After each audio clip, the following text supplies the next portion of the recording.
Noong 2022, pinagkatiwalaan siya ng maraming Pilipino.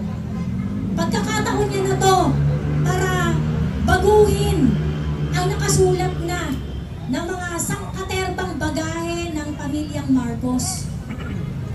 Opportunity ito na binigay sa kanya. Pero anong ginawa ni Bongbong Marcos? Yung ninakaw ng tatay niya ng 21 years, ginawa niya in 3 years. Oh, ito, bibigyan kita ng clue. Yeah. Ina mo. Ina nila. Ina nila. Ina mo. Ina natin. Best friend ni Abante. Yes, mag-best friend na sila ngayon. The appointed son of Comelec. Yes. Hoy. Ang tawag ni Kuya Park doon, Ano?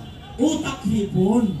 Pinagsama ang Tai at utak. Ayun. So, huwag na natin patagalin, partner. yes. Okay, tawagin natin ang isang maisog. Walang iba. Kundi si Joey Joey Cruz. Alabahan po natin si Ma'am Joey Cruz.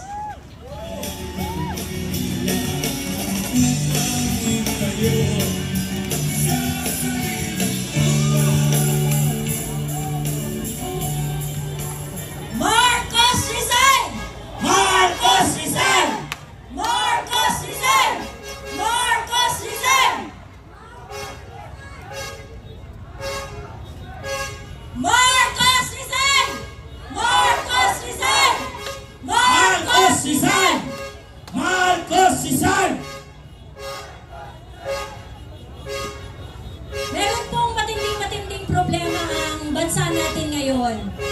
At sa dinami-dami ng ginagawa ng ating gobyerno, hindi nila makita kung ano yung solusyon. Siyempre, ang solusyon, tanggalin yung punot dulo ng problema dito sa bansang to. And that is, mag-resign na si Bongbong Marcos. Wala siyang silbi, wala siyang dulot na maganda sa bansa natin. At ang lahat ng nararanasan natin ngayon, lalong-lalo na ang katakot-takot na korupsyon, ay pwedeng mapigil sana ng ating presidente. Kaso wala siyang ginawa. Napakaraming reason kung bakit dapat ipanawagan natin na mag-step down na si Bongbong Marcos. Unang-una, hindi niya kayang maging presidente. Tama? Inutil si Bongbong Marcos. Dahil sa totoo lang, pwedeng-pwede naman niya napigilan ang sangkaterbang korupsyon na nangyayari pero wala siyang ginawa. At dahil dito, hindi natin mapigil na pagkumparahin kung papaano ginawa ni dating Pangulong Duterte na resolbahin ang mga problema ng bayan na sinasabi nila ngayon na ang dami-dami daw kasalanan sa mundo. Lahat na lang ng kasalanan sa mundo, binabato sa mga Duterte. Pero sila ngayon yung nasa pwesto at sila ngayon ang nasa harapan ng sangkaterbang problema, pero hindi nila hinaharap ang problema at itinuturo nila sa mga Duterte, lalong-lalo na kay dating Pangulong Rodrigo Roa Duterte. Hindi katanggap-tanggap to. At araw-araw na ginagawa ng Diyos, naghihirap ang mga kababayan natin, naghihirap ang mga kapwa nating Pilipino. At kung ano-anong distraction ang binibigay nila sa atin so that we are going to look the other way. Dinidistract nila tayo sa mga investigasyon kulong, dinidistract nila tayo sa mga kung ano-ano nilang mga pasirkus para malito tayo at ang dami-dami nagpapalito sa ating isipan at nilalayo nila yung isipan natin sa totoong problema. At ang isa lang gusto kong matandaan ng lahat na nakikinig ngayong gabi, huwag po tayong magsasawa dahil ang problema ay si Bongbong Marcos. Wala nang iba. Kung ginawa ni Bongbong Marcos, kasi pinagkatiwalaan natin siya eh. Noong 2022, pinagkatiwalaan siya ng maraming Pilipino. Pagkakataon niya na to para baguhin ang nakasulat na ng mga sangkaterbang bagahe ng pamilyang Marcos. Opportunity ito na binigay sa kanya. Pero anong ginawa ni Bongbong Marcos? Yung ninakaw ng tatay niya ng 21 years, ginawa niya in 3 years. Walang kahihiyan. Halang ang kaluluwa, correct? Kaya dapat lang na siya ipababain na. Nararapat lang na itigil na, sir, hindi nyo na kaya eh. Alis na kayo dyan, tangina nyo. Diba? Huwag nyo na patagalin to. Ngayon, ang challenge po sa atin na nakakakita ng totoong problema, hindi bayad ng CIA, hindi bayad ng NED, mga lahat na nandito, nagpunta kayo dito out of your own volition.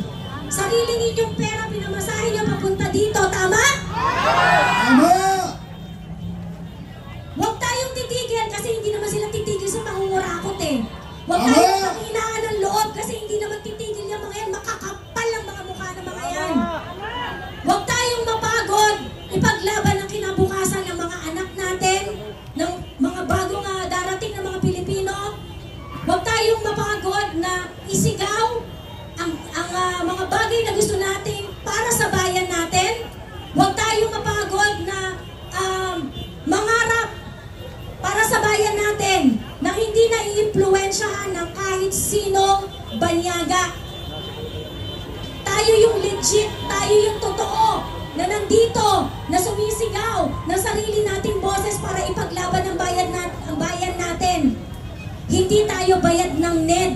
Hindi tayo bayad ng CIA. Pilipinas lang yung nasa puso natin. Tama? Tama! So, huwag po tayong magsawa. Isigaw at ilaban ang bansang Pilipinas. Ubusin natin ang lahat ng korap. Ubusin natin ang lahat ng mga nanggagahasa sa ating bansa.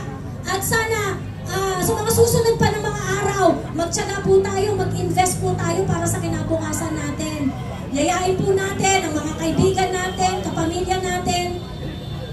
Kailangan nating magkaisa at ipakita kung gaano tayo kadismayado dito sa gobyernong ito. At yung araw-araw po na lumilipas, yung pag-delay nila sa investigasyon, yung kanilang paggawa ng excuses, tandaan po ninyo, yung investigasyon na pinapahaba nila, hindi yung investigasyon para makakuha sila ng mga impormasyon laban sa mga magnanakaw. Nagtatago na yan. Yung mga ninanakaw nila, nililigpit na nila. Kaya mas maigting dapat ang panawagan natin. Habang pinapatagal po natin ito, lalo nilang naibabaon yung kanilang mga ninakaw, tinatago nila para hindi na natin makita. This is an urgent call.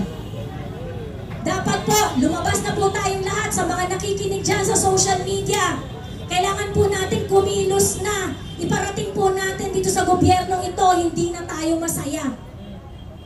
Naghihirap na po mga kababayan natin. Hirap na ang mga Pilipino. Hindi natin deserve ang ganitong klaseng gobyerno. Kailangan po i-address na natin to. Lumabas na po kayo at isigaw at ilaban ang kinabukasan ng ating bansa. Isigaw po natin at ipaalam po natin sa buong mundo na ito ang gusto natin. Marcos resign! Marcos resign! Marcos resign! Marcos resign!